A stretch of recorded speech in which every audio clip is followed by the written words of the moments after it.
Welcome to the deep dive. Today, we're looking at three things that might seem separate at first. Right, but they're actually, well, pretty connected when you look closer. They tell us a lot about our digital lives right now. Exactly.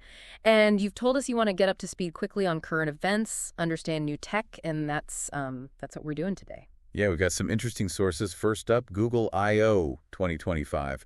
Big announcements there, especially this new AI mode in search. We've got blog posts, news articles. Okay, then we'll switch gears quite a bit, actually, and look into this website, SearchCord. It archives Discord messages. Yeah, causing a bit of a stir. Privacy concerns, obviously. We're looking at a YouTube video transcript about it and, the wider conversation. Got it. And finally, President Trump's demand about Apple making iPhones in the U.S. Or face a big tariff. Yeah. Yeah. We'll use reports from CNN and CNBC for that one. Different angles. So our mission today is to connect these threads for you, understand these big shifts, AI in search, privacy online, and then this real-world manufacturing and trade stuff impacting tech. And how it all fits together. By the end, you should have a clearer picture of, well, how the digital landscape is changing. Okay, let's dive in. Google's AI first. Let's do it. So Google I/O 2025, the big news was definitely AI mode in Google search. It's not just an update. It feels like a fundamental change in how search works. And it's rolling out now in the U.S., right? No waiting for labs or anything? Exactly. It's live. They're calling it a more powerful AI search, Yeah. better reasoning, multimodality, handles more than just text. And this key thing they mentioned, query fan out. What's that about? Ah, right. So you ask a question and AI mode, it breaks it down into sub-questions, runs multiple searches at once behind the scenes. Huh. Like a mini research team for every query? Kind of, yeah. It makes you wonder, will we start asking much more complex questions, knowing the AI can handle it? Good point. And their goal is ambitious. Beyond information to intelligence. That's the phrase. And it's powered by Gemini 2.5, their newest, supposedly most intelligent AI model. That's a big deal in the AI world. So it suggests a pretty significant jump in what it can do. It seems so. And apparently the earlier AI overviews, those summarized answers at the top, they've seen good uptake. Oh, yeah. Yeah, they said over 10% increase in search use in the U.S. and India when those overviews show up. So people seem to, well, find them useful. Quick answers. Okay, so that's the baseline AI mode. But they also talked about more advanced stuff coming, right? In labs first. Exactly. More advanced capabilities. First one is deep search. Deep search. Sounds deep. Yeah. It takes that query fan-out idea and, really pushes it hundreds of searches maybe. Analyzes everything. And then what? Synthesizes it into a full report with citations. They're saying it can save hours of research. Get an expert-level summary in minutes. Wow. Okay, that could really change things for research, for learning. Totally. Then there are the live capabilities. Search live. This one's pretty wild. How so? Uses your phone's camera. Lets you have, real-time conversations with search about what you're seeing.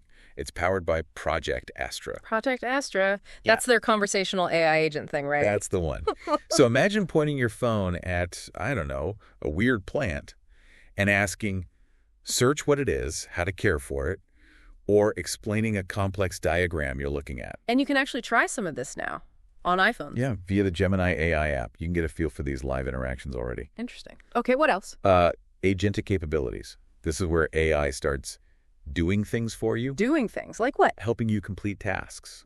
Buying tickets, for example. They're starting with events, restaurant reservations, local appointments. So integrating with Ticketmaster, StubHub, Resy, those kinds of services? Exactly. The idea is, the AI handles the tedious bits. Filling forms, comparing options based on what you want. You set the criteria, it does the legwork. Right, streamlining things. Okay, and shopping too. Yep, an AI shopping partner. This combines Gemini with Google Shopping Graph, their huge product database. So what can it do? Inspire you? Yeah, inspiration, virtual try-ons using a photo, maybe even handle the checkout via Google Pay if it finds the best deal. With your okay, of course. Virtual try-on could be big for clothes shopping online. Definitely. It's all about making it more interactive, more efficient. Now the next one, personal context. This sounds like it touches on privacy again. It does. The plan is for AI mode to give you tailored suggestions based on your past searches. Okay. And you'll have the option to connect other Google apps like Gmail for even more personalized results. Give me an example. Well, they said, if you're planning a trip, Search for music venues. AI mode could look at your restaurant bookings in Gmail and suggest nearby places. Or suggest events based on flight confirmations. Exactly that kind of thing. Proactive suggestions based on your other data. Google says you control this, right? Connect or disconnect apps whenever. That's what they emphasize. User control. Mm. But yeah, it highlights that tension again. Convenience versus, how much data access are we comfortable with? It's the perennial question. What level of personalization is, well, too much? Precisely. It depends on trust, doesn't it? Trust that the data is handled well. Okay, one more AI feature. Yeah, custom charts and graphs. So if you ask about complex data, sports stats, finance stuff, AI mode can analyze it and create visuals for you. Charts, graphs. So making data easier to understand at a glance. Pretty much. Ask about two stocks, get a comparison chart instantly. Could be really useful for analysis. So the big picture for Google search is making it effortless to ask anything and get a really helpful, synthesized answer, but still with links to sources. Right. Moving beyond just that list of blue links we're all used to. It's a big shift. Okay. A very different kind of information access than our next topic then. Discord data archiving. Yeah, let's talk about SearchCord. This website has definitely stirred things up, raised serious privacy flags. What does it actually do? Basically, it archives messages from Discord servers, the ones that are publicly discoverable, and makes them searchable. Okay, I can immediately see why that raises concerns.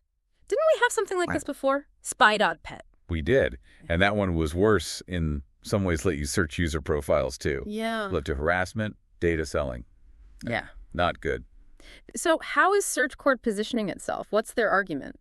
The creator says the aim is different. They argue, forums are declining, Discord is where communities are, but the info gets lost. It's siloed. So they want to make that community knowledge searchable, like a public library for Discord servers. Sort of, yeah. That's the stated goal. Make info accessible. And apparently the search itself works pretty well. The YouTube video we saw gave an example finding a specific repair PDF on a tech server. So it can find useful stuff. It can. But the privacy issues are, significant. They say they have safeguards, like you can't just search for all of one user's messages without knowing specific server IDs to prevent doxing. But a huge concern is that it seems to be archiving deleted channels and messages. Deleted, so stuff people thought was gone. Exactly. Think about info shared impulsively. Names, emails, maybe even addresses. Then deleted. It might still be there on SearchCord. That's worrying. The YouTuber found their own deleted channel still visible. Right. And then there's the archiving of servers with potentially sensitive content. The example given was e-girl servers. What images or info is being scraped there? And it's mostly grabbing servers from Discord's own discovery platform, so lots of public servers. A majority, yeah. So a massive amount of content is being indexed. Is there an opt-out? There is for users and servers, but for server owners, it sounds a bit clunky.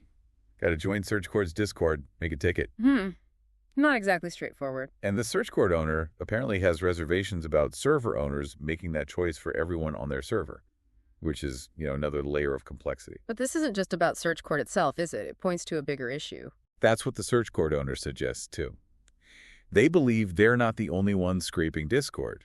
There are reports of other sites. Malicious ones? Some advertised in cybercrime groups, yeah. Targeting smaller, maybe private servers. Mental health servers were mentioned for things like extortion or doxing. That's incredibly concerning. And researchers recently published billions of anonymized Discord messages, too. They did. 2 billion. It just highlights how, scrapable Discord seems to be. And Discord itself doesn't make it easy to delete your history, right? Not really. No mass delete tool. Deleting your account just anonymizes messages, doesn't erase them. Why not? Their reasoning is apparently about preserving context in conversations for other users, but it leaves individuals with very little control over their past words. So the takeaway for anyone using Discord is? Assume that anything outside of DMs, group DMs, or maybe very small, trusted private servers could end up saved and potentially public somehow. That really changes the calculus of what feels private online, doesn't it? It really does. The lines are getting incredibly blurry, especially on platforms like Discord with so many different types of communities. Okay. Let's shift now to our third topic, manufacturing, trade, and Apple. Right. President Trump on Truth Social making a pretty direct demand of Apple. Which was? Make iPhones sold in the U.S. In the U.S. Not India, not elsewhere. And if they don't? A tariff. At least 25%, he said. This came after news about Apple's plans for India, didn't it? Yeah, Tim Cook had mentioned plans to make U.S.-bound iPhones in India as part of diversifying production away from China. Cook even suggested the majority of U.S. iPhones could eventually come from India.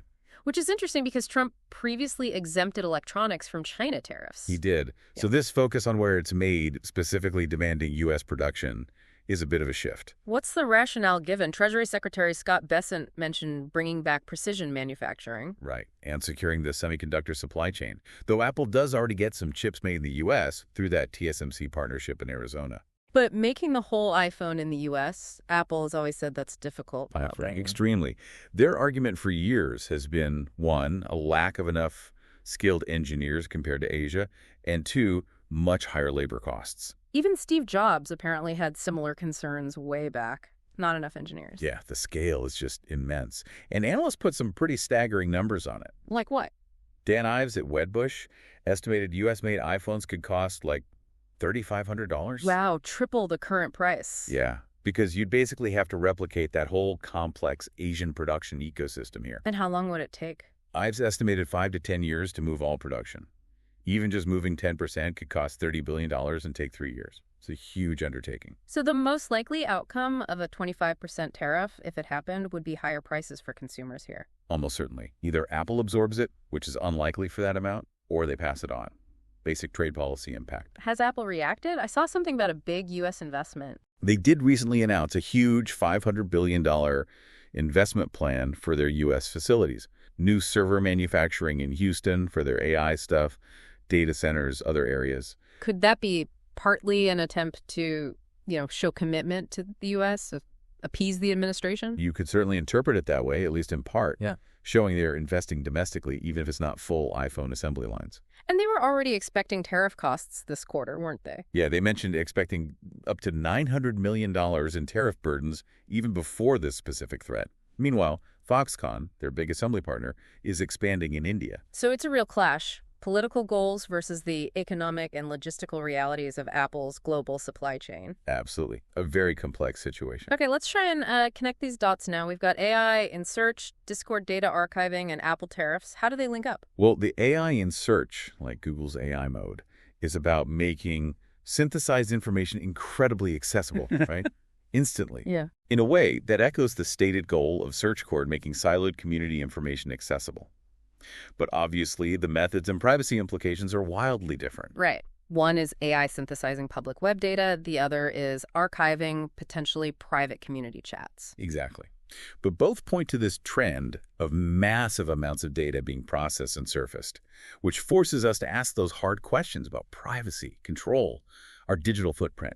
Where do we expect privacy anymore? What control do we really have? And then the Trump tariff threat on Apple brings in the real-world geopolitical and economic forces. Yeah, it shows how government policies can directly hit the tech industry, affecting the cost, maybe even the origin, of the devices we use for all this online activity. So you see the interplay, AI development, online community dynamics, global trade.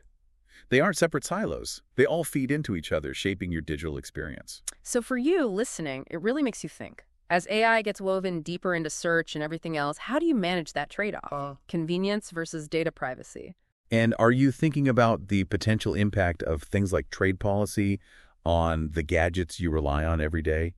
It's all becoming much more interconnected. It really requires a certain level of digital awareness now, doesn't it? Understanding these shifts to make informed choices. Absolutely crucial, I think. Okay, so just to wrap up our deep dive today, we looked at how search is evolving really dramatically with AI. We dug into the complexities and, frankly, the worries around online privacy with platforms like Discord and archiving sites like Search Cord. And we examined how real-world trade policies and manufacturing debates can directly impact major tech companies and ultimately us as consumers. And the key thing is seeing how these threads, AI, community data, global economics are tangled together, reshaping things constantly. So maybe a final thought to leave you with. In this world where AI promises instant answers and platforms might archive our every interaction, what does private even mean anymore, really? And how is that changing definition going to shape our relationship with technology and maybe even with each other? What's the responsibility here for the tech companies, for governments? Perhaps take a moment to think about your own digital footprint. What data are you sharing? Where? And what might the long-term implications be of these trends we've talked about? Something to mull over. Thanks for joining us for this deep dive.